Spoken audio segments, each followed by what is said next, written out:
नमस्कार। जिंदगी में कई बार ऐसे मौके आते हैं जब जीत या हार मायने नहीं रखते।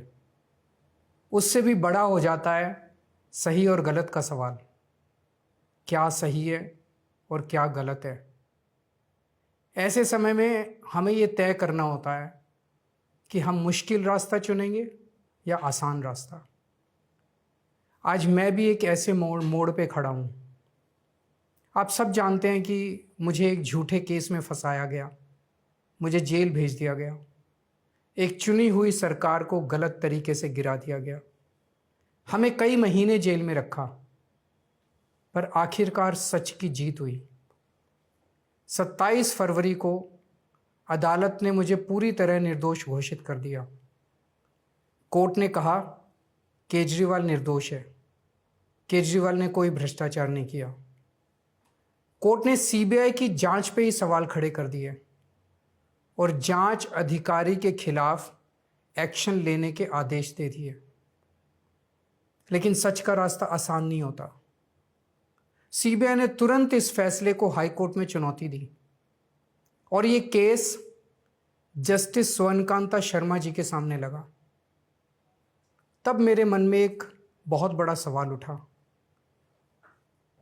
क्या इनके सामने मुझे न्याय मिलेगा? मेरे मन में ये प्रश्न क्यों आया? इसके कई कारण हैं, पर दो कारण मुख्य हैं। पहला कारण ये कि आरएसएस की जिस विचारधारा वाली सरकार ने झूठे आरोप लगा के मुझे जेल डाला, जज साहिबा ने स्वयं माना है कि उस विचारधारा से जुड़े संगठन अखिल भारतीय अधिवक्ता परिषद के मंचों पे वे कई बार जाती रही हैं। मैं और आम आदमी पार्टी उस विचारधारा के घोर विरोधी हैं। ऐसे में क्या उनके सामने मुझे न्याय मिल सकता है? दूसरा कारण कॉन्फ्लिक्ट ऑफ इंटरेस्ट। कोर्ट में मेरे विपक्ष में केंद्र सरकार की सीबीआई है और जस्टिस स्वर्णकांता जी के दोनों बच्चे केंद्र सरकार में काम करते हैं। उनके दोनों बच्चे केंद्र सरकार के वकीलों के पैनल में हैं।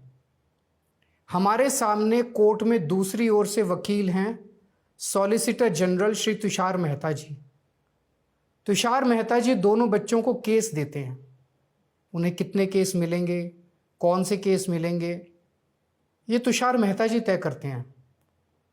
भारत सरकार के पैनल में लगभग 700 के करीब वकील हैं, लेकिन जस्टिस स्वर्णकांता जी के बेटे सबसे ज़्यादा केस पाने वाले वकीलों में से एक हैं। उनके बेटे को 2023 से 2025 के बीच लगभग 5,904 केस डॉकेट मिले। इससे उनके बेटे को करोड़ों रुपए की फीस मिली। आज की तारीख में उन बच्चों का भविष्य और कमाई दोनों काफ़ी हद तक तुषार मेहता जी पर निर्भर है। तो किसी के भी मन में ये चिंता स्वाभाविक है कि अगर जज साहिबा के बच्चों की कमाई और उनका भविष्य सामने खड़ा वकील तय कर रहा है, तो क्या जज साहिबा उस वकील के खिलाफ फैसला कर पाएंगी? मैं ये स्पष्ट करना चाहता हूं कि मुझे जुडिशरी पे पूरा भरोसा है। मैं जुडिशरी का बहुत सम्मान करता हूं।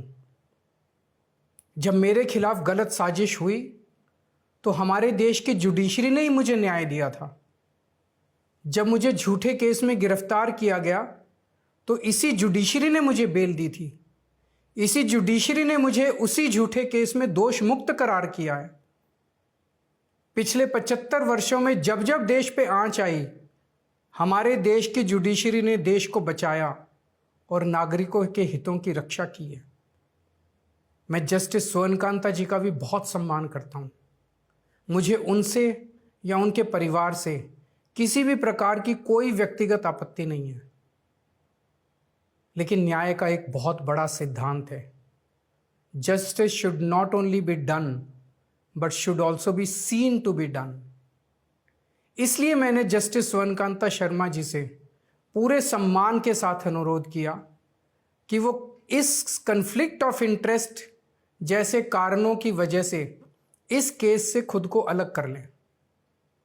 लेकिन उन्होंने मेरी दलीलें खारिज कर दी और फैसला दिया कि वो स्वयं ही ये केस सुनेंगी। आज मेरे सामने सबसे आसान रास्ता है कि मैं उनका आदेश मान लूं और एक बड़ा वकील खड़ा करके उनके सामने अपना केस लड़ूं। पर यह मुद्दा अब सिर्फ मेरे केस का नहीं है, बल्कि आम लोगों के न्याय प्रणाली पर भरोसे का है। ऐसी दुविधा के मौके पे बापू ने हमें सत्याग्रह का रास्ता दिखाया। बापू ने कहा था कि जब भी किसी अन्याय का सामना करो तो उसका पहला कदम विरोध नहीं बल्कि बातचीत होना चाहिए। अपनी बात अन्याय करने वाले के सामने पूरी विनम्रता के साथ रखनी चाहिए और उसे सुधारने का पूरा मौका देना चाहिए। सारी कोशिशों के बाद भी अगर न्याय ना मिले तो अंतरात्मा की आवाज़ सुनो। यदि अंतरात्मा की आवाज़ कहती है कि न्याय नहीं हुआ तो शांति और विनम्रता के साथ सत्याग्रह करना चाहिए। फिर उसके जो भी परिणाम हों वो सहर्ष स्वीकार करने चाहिए। पर इस पूरे प्रकरण में अन्याय करने वाले व्यक्ति के प्रति किसी भी प्रकार की नफरत या गुस्सा नहीं होना चाहिए। मैंने भी बातचीत से शुरुआत की। पूरी निष्ठा और विनम्रता के साथ जस्टिस स्वर्णकांता जी के सामने अपनी बात रखी।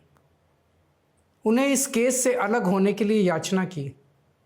मैंने आग्रह किया कि मेरा केस हाई कोर्ट के किसी भी अन्य जज द्वारा सुन लिया जाए, लेकिन उन्होंने मेरी प्रार्थना अस्वीकार कर दी। उन्होंने फैसला दिया कि वे अपने आप को इस मामले से अलग नहीं करेंगी और ये केस वो स्वयं ही सुनेंगी। उनके दिए गए इस फैसले से मैं पूरी विनम्रतापूर्वक असहमत हूँ। इस पूरे घटनाक्रम के बाद मेरी आशंका और गहरी हो गई है कि क्या उनके सामने मुझे न्याय मिलेगा। बापू के दिखाए रास्ते पर चलते हुए सत्याग्रह की भावना से अब मैंने फैसला किया है कि मैं इस केस में जस्टिस स्वर्णकांता जी के कोर्ट में ना तो स्वयं पेश होऊंगा और ना ही मेरी तरफ से कोई वकील पैरवी करेगा। जस्टिस स्वर्णकांता जी जो भी फैसला सुनाएंगे उस पर समय आने पर मेरे जो भी कानूनी अधिकार हैं, जैसे सुप्रीम कोर्ट में चुनौती देना आदि, वो सभी कदम लेने के लिए मैं स्वतंत्र हूँ। ये बात आज मैंने एक पत्र लिखकर जस्टिस स्वर्णकांता जी को भी सूचित कर दिया है। मेरा जस्टिस स्वर्णकांता जी से किसी प्रकार का व्यक्तिगत विरोध नहीं है। यदि भविष्य में भी कभी उनके सामने मेरा कोई अन्य केस लगता है जिसमें मेरे विरोध में बीजेपी, केंद्र सरकार या तुषार मेहता जी नहीं हैं, तो मैं उनके समक्ष जरूर पेश होऊंगा। आप पूछ सकते हैं कि यदि मैं जस्टिस स्वर्णकांता जी के रिक्यूजल ऑर्डर से असहमत हूं तो उसके खिलाफ सुप्रीम कोर्ट क्यों नहीं जा रहा। उसकी तैयारी कर रहा हूं। ये पूरा मामला बहुत नाजुक और संवेदनशील है। कानून को ध्यान में रखते हुए, जुडिशरी के सम्मान को ध्यान में रखते हुए और लोगों के न्याय व्यवस्था पर भरोसे को ध्यान में रखते हुए एक एक कदम उठाना है। मैं ये कदम अहंकार या किसी विद्रोह या विरोध की भावना से नहीं उठा रहा। इस कदम के जरिए मेरा मकसद देश की कानून प्रणाली को चुनौती देना भी नहीं है और ना ही मेरा मकसद न्याय व्यवस्था का अपमान करना है। इसी केस में मैंने हर स्टेज पे, हर अदालत में अपना पूरा सहयोग दिया है। मैं न्यायपालिका का बहुत सम्मान करता हूँ। इसी न्यायपालिका की वजह से आज मैं आज़ाद घूम रहा हूँ।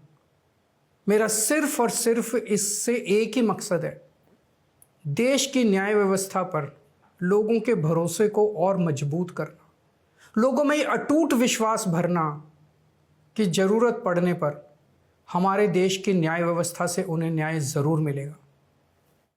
जय हिंद।